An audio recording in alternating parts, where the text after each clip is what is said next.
Husband cheats, leaves me when I'm mourning my parents' death, now wants to get back together after finding out I'm inheriting $7 million. I, 27F, am in the middle of a fight with my soon-to-be ex-husband Jeff, who had an extramarital affair a couple of months ago. Jeff and I have been married for 2 years and we've been together for almost 3 years before that. He and I had planned on beginning to try for a baby just 8 months into our marriage because we'd already been living together for 4 years at that point and we really wanted to start a family together, so it just felt right. Unfortunately, even after months and months of trying, I was still struggling with conceiving, so we had to get tested. Turns out that both my husband and I have fertility issues, so we had to give up on the idea for the time being. It hit me hard when the test results came back and I kind of shut down emotionally because I'd really wanted a baby of my own. Jeff, instead of being supportive during that time, distanced himself from me and we barely even spoke for a couple of months. I was already at my lowest by then and Jeff going further away from me just made it worse, so I thought about reaching out to him and making our marriage work. But before I could do that, he confessed to me that he'd been having an affair with an old friend and it had been going on for weeks.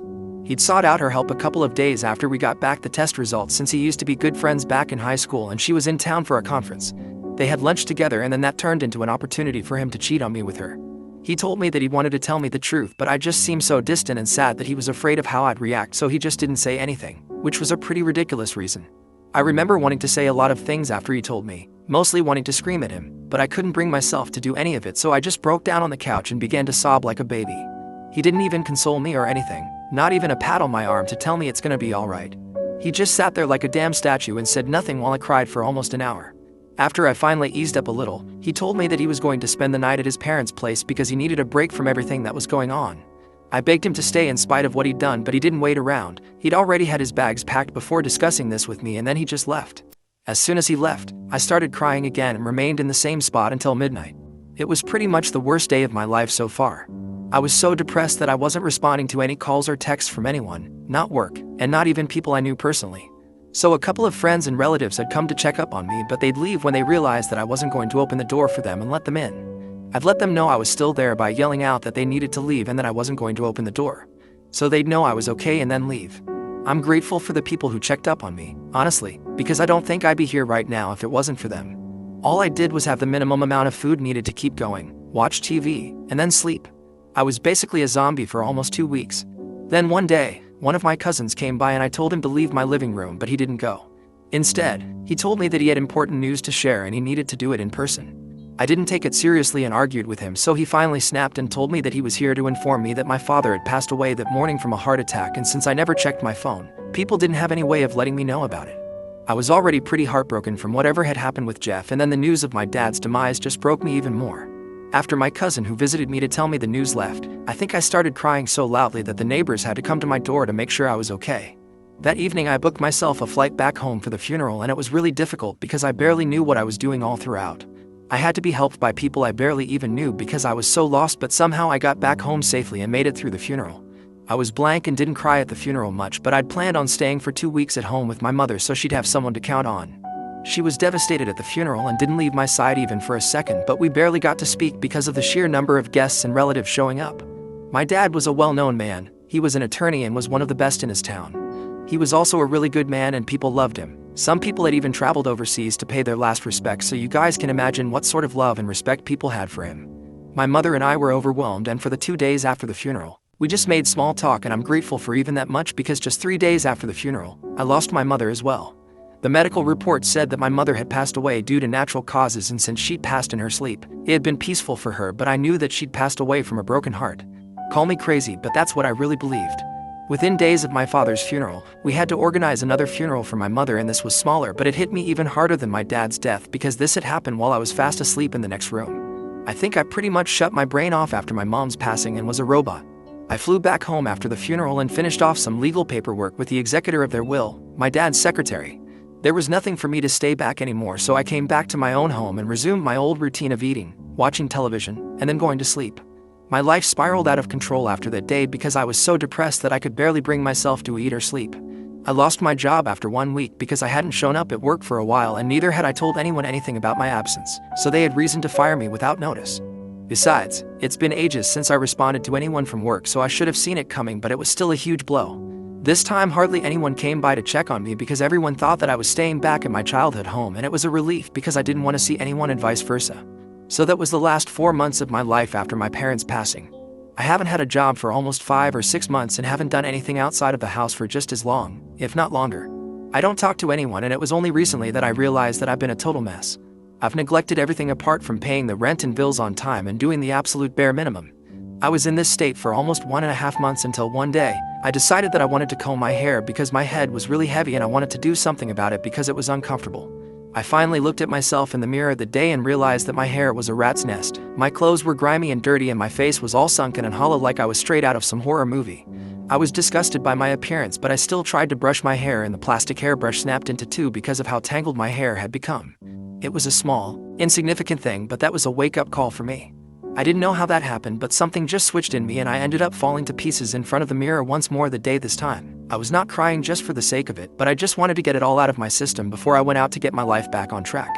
That day, I got my hair done in a full-body spa and massage from one of the best salons I could find near me. I still had a ton of money that I'd set aside because I've been saving when I've been trying to get pregnant with Jeff. I had a well-paying job in the past, so money had never been an issue for me, and I hardly had any massive bills anymore since Jeff left and it was just me. I barely ate or did anything, so I was doing just fine financially. After getting my hair done and stuff, I went out on a shopping spree, bought myself a couple of new dresses, and came back home. I realized the state of my home because I hadn't cleaned in ages, so I had to hire a cleaning service to do the job as well. I wasn't embarrassed of it in the slightest since I knew what I'd been through, and I think anyone who'd found out that they were basically infertile, had their husband cheat on them, lost both their parents and also their job in the span of just a couple of weeks, then they probably would have been gone by now. Once my house was clean and I was finally looking like a human being again, I started looking for therapists who could help me because I'd realized that I was probably clinically depressed and the shopping spree and stuff had helped a little, but it was just temporary. If I wanted to get out of this mess, then I'd need professional help, and I wasn't ready to go back to the condition I was in for so long. Along with therapists, I also started looking for jobs and made sure that I explained my circumstances to my ex-employers as well in case I needed recommendation letters or stuff. To my surprise, my ex-boss ended up inviting me back to work if I was up for it because she said that her son was an advocate for mental health awareness and he'd be disappointed if she didn't at least give me an opportunity to get my life back on track. She also offered to put me in touch with her son, who worked with a lot of great mental health professionals who could help me out and make my search for a good therapist easier. I agreed to all of it, and I'm truly and sincerely thankful that she turned out to be such a wonderful woman because I got my job back and also started seeing a therapist as soon as I settled on one. I've been attending therapy sessions every week for almost a month now, and I feel like I'm finally getting better. The only thing I hadn't done so far was that I hadn't filed for divorce from Jeff because I didn't think I wanted to leave this marriage just yet, and I really had faith that he'd come back. Also, I'd forgotten that I had to do that because I was depressed about my life. So I didn't think about divorce and just waited around like an idiot. Then finally, about 4 days back, I received a call from him. Usually, I don't answer calls from anyone, but since it was Jeff, I got really excited and answered the call. I'd barely spoken to anyone or even heard my voice, but I was happy to hear from him because I was delusional enough to believe that he was calling me to get back together. It had been almost 4 months since he left the house and we last spoke, and in the meantime, a lot had happened. I was finally doing better now, so I hoped that his coming back to me would be the beginning of a fresh start for the both of us. He even hinted at it by inviting me for dinner at a restaurant we loved going to when we were together, and I agreed to see him there. I got all dressed up and went out to see him that evening and even hugged him and stuff when I saw him. He looked happy to see me too, but he didn't ask me any questions and jumped straight to his own life and how fabulous it had been for the last couple of months. He told me that he'd been traveling ever since he left me and that he'd seen a number of places so far, all beautiful, and had also met numerous people. He mentioned that his old friend, who he'd had the affair with, had convinced him to go away for some soul searching, and he brought it up really casually as well, but he was speaking about it in the past tense, so I thought that maybe that was done with. I even asked him if they were together and he laughed and said no because apparently she was too busy to commit to a relationship and he didn't want one just yet. I was relieved, but like an idiot, I didn't even bother to think that just because they weren't together, it didn't mean that they didn't still have a thing together, because the reasons he'd given me were that they were too busy and non-committal to be together, not that they didn't like each other. I was so happy to see him that I missed a lot of the things he was saying and convinced myself that he was back for me and we'd live happily ever after now. I was shocked by the end of the evening when he didn't ask anything about me, and neither did he apologize for anything, but I still stayed, hoping that something would happen.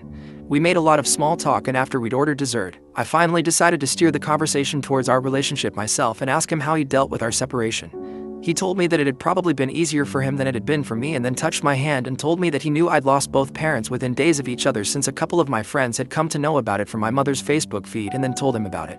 I was shocked because I thought he hadn't known, and that's why he hadn't brought it up so far. That's why he hadn't bothered to call me or even visit me, but when I realized that he'd known all along, all the warning bells started going off in my head at full volume, because he'd known and he still hadn't cared enough to come see me and make sure I was okay.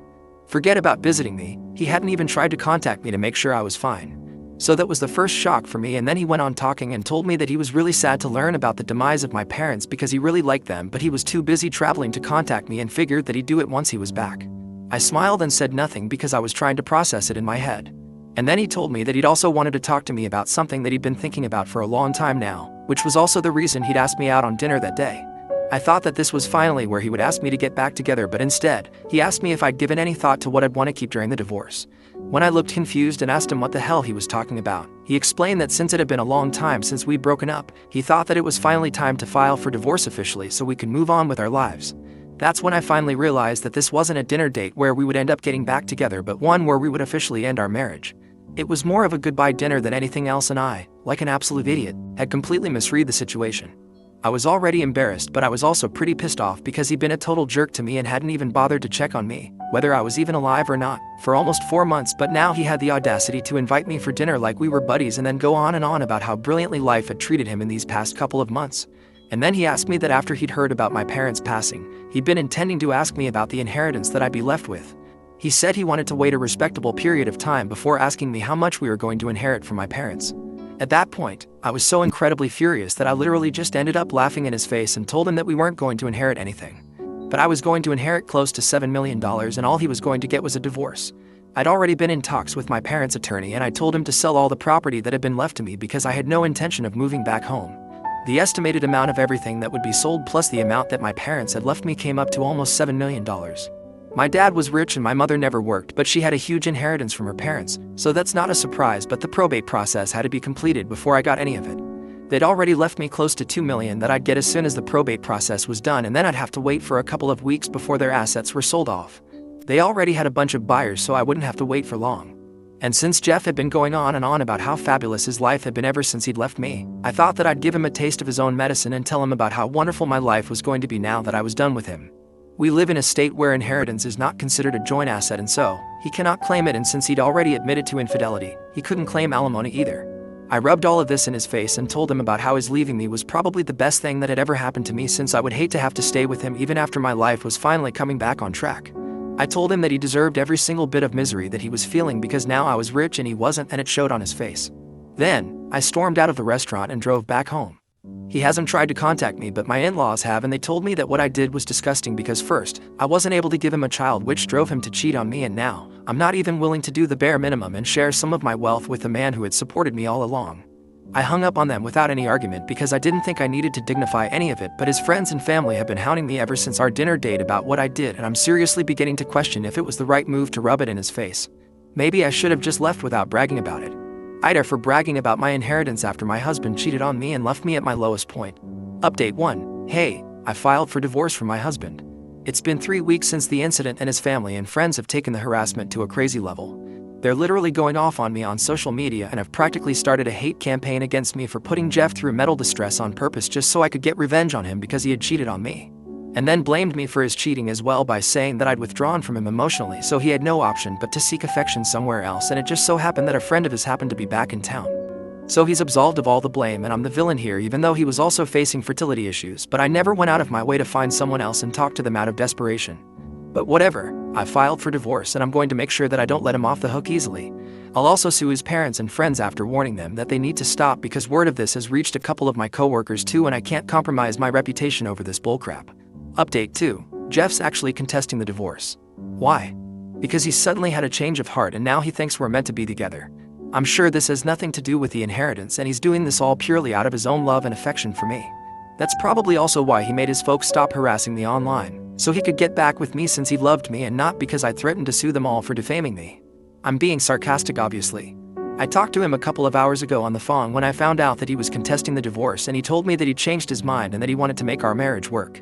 I got into a very nasty fight with him because I was just feeling so frustrated and hateful, and all he said to me was he knew I was mad because I still loved him, and if I didn't still love him, then I probably wouldn't even have called him.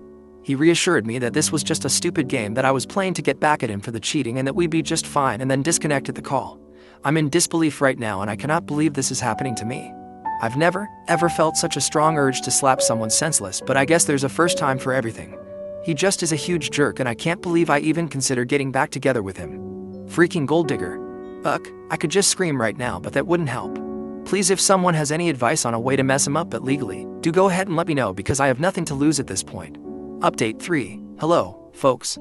It's been a while, but we're in the middle of the mediation process now. If this doesn't work out to bring him and me on the same page, then we might have to go to court, but I have a feeling that's going to happen and it'll be better for us since I can't see us coming to an agreement about any of this. He feels that we should stick together and I don't. I don't even understand what the point of having a negotiation meeting is when this is pretty much non-negotiable for me. I do not want to be with him. It's as simple as that. I'm entertaining it because he wants to give it a try even though it's exhausting, but then I know this will go to court and I'm hoping that'll make everything better, for me at least. I don't know about him and neither do I care, very honestly. Update 4. Hey, guys. Almost 2 months since the last update and well, the case ended up going to court just as I predicted and I'm going to get a divorce all right. It doesn't matter what he wants anymore and boy, was he upset about it. The probate is done too and I'll recover all the money I spent on my lawyer and even more soon enough. Life's good, so I don't think I'll be coming back here anytime soon. It's been a good ride, but I'm fine now. Thank you for all the love and support. I couldn't have done it without you guys and I mean it.